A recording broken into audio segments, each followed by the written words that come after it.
Et à la une de l'actualité, Mélodie, les professionnels des transports publics sont en colère. Ils ont manifesté aujourd'hui à Strasbourg et à Colmar. Ils étaient plus d'1 millier en Alsace à répondre à l'appel national de manifestation.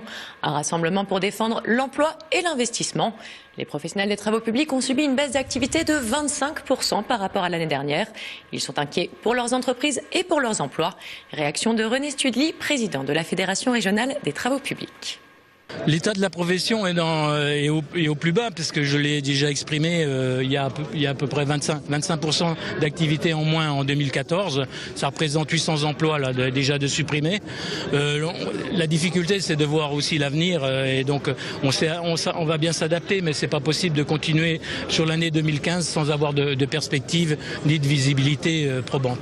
Aujourd'hui, on étrangle les collectivités donc en leur faisant subir le déficit. Il y aura une possibilité d'étaler ça on va dire sur 5 ou 6 ans, plutôt que de prendre à la gorge les collectivités aujourd'hui.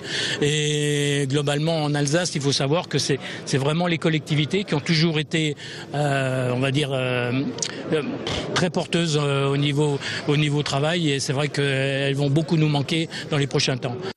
Eux aussi sont en colère. Les syndicalistes CGT de la communauté urbaine de Strasbourg interpellent les députés socialistes. En effet, Mathieu, la CGTCUS a déposé un préavis de grève de 24 heures pour la journée de jeudi.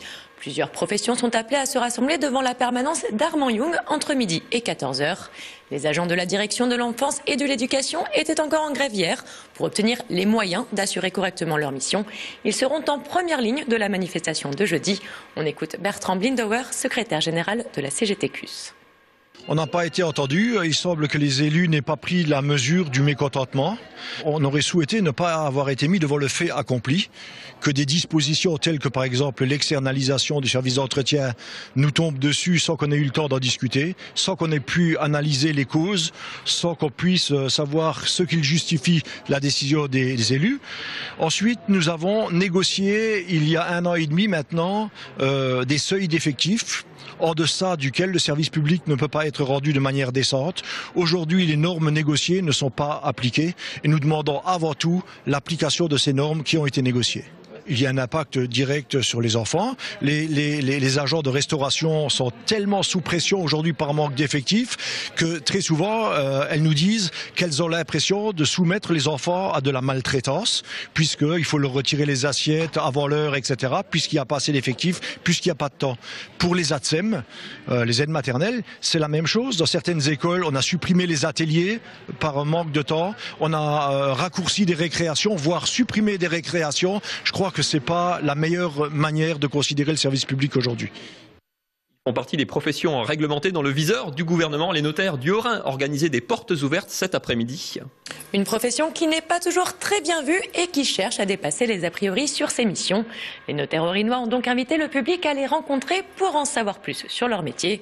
Des consultations anonymes et gratuites étaient organisées toute l'après-midi pour expliquer les différentes façons dont ils peuvent venir en aide aux personnes en difficulté. Explication de maître Christine Klein, présidente de la Chambre des notaires du Haut-Rhin, au micro d'Émilie Jaffrat. Nous accordons tous les jours dans nos études des conseils gratuits. Mais cette journée-là est une journée qui est décidée au niveau national. Et donc, dans tous les départements de France, vous pourrez accéder aux conseils gratuits chez des notaires. L'accès juridique, l'accès au droit gratuit est un des fondamentaux de notre profession. La transmission des biens, l'organisation familiale, compte tenu des diversités de vie et de l'organisation des couples, la transmission donc du patrimoine, la transmission des entreprises, l'organisation de l'entreprise, la création d'entreprises. Nous intervenons dans tous ces domaines-là, en plus des ventes immobilières et des achats matières dans lesquelles on nous voit peut-être de manière plus systématique. Et une campagne pour mettre en valeur le Réfort a été lancée ce matin à Mittesheim. Un condiment alsacien cultivé et transformé dans la région depuis plus de 60 ans. La récolte est sur le point de commencer pour les 14 producteurs alsaciens. Mais cette filière demande beaucoup de main-d'œuvre puisque toute la récolte se fait encore à la main. Camille Wormser a rencontré le président de la coopérative de Réfort d'Alsace. On l'écoute. C'est surtout au mois de juin, juillet, il faut débourgeonner, donc il faut garder plus qu'une seule tête donc un groupe de feuilles qui va se développer pour avoir une belle racine, avec une seule tête, et essayer aussi d'éviter des racines secondaires autour de la tête. Et puis c'est ramassé à la main. Une fois que c'est sur la remorque, c'est rentré, et après il faut le préparer. Donc il faut séparer la racine qui est destinée à la vente, des racines secondaires dédiées au plant, et puis le reste c'est encore une fois transformé. Donc c'est un client allemand qui nous achète pour la médecine ou pour des essences. La suite, c'est l'image du jour, sélectionnée et commentée pour vous par Olivier Anne. L'image du jour, c'est le pouce levé de Transistop. Dans la vallée de Münster, une association relance le bon vieil autostop, mais sécurisé car il faut s'inscrire pour pouvoir arborer ce pouce levé. Initiative locale mais retombée nationale, que les DNA et l'Alsace en parlent normal, mais voilà des articles dans l'Express, Le Point, Direct Matin et bien d'autres. Certains doivent regretter de ne pas les avoir invités à la manifestation de samedi dernier.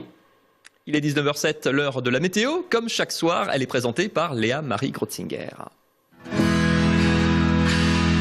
Ce programme vous est présenté par Catlante Catamaran.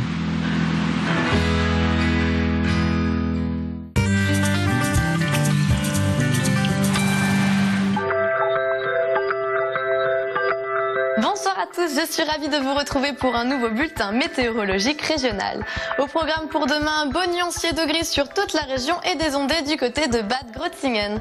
Tout cela dans une ambiance plutôt fraîche, comptez une moyenne de 13 degrés pour toute l'Alsace, mais notons tout de même que l'on reste au-dessus des températures saisonnières. L'après-midi, les averses vont contribuer à un état instable du ciel à l'ouest du Rhin, et les ondées du côté de Fribourg se seront décalées dans le nord du Bad Württemberg. Les températures ne seront pas très surprenantes, comptez une moyenne de 21 degrés sur toute l'Alsace et 22 degrés à Strasbourg. Jeudi, la météo ne fera pas dans l'originalité en nous proposant une nouvelle fois des nuages.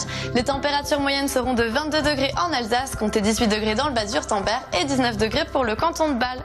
Demain, nous serons le mercredi 15 octobre 2014, nous fêterons les Thérèses.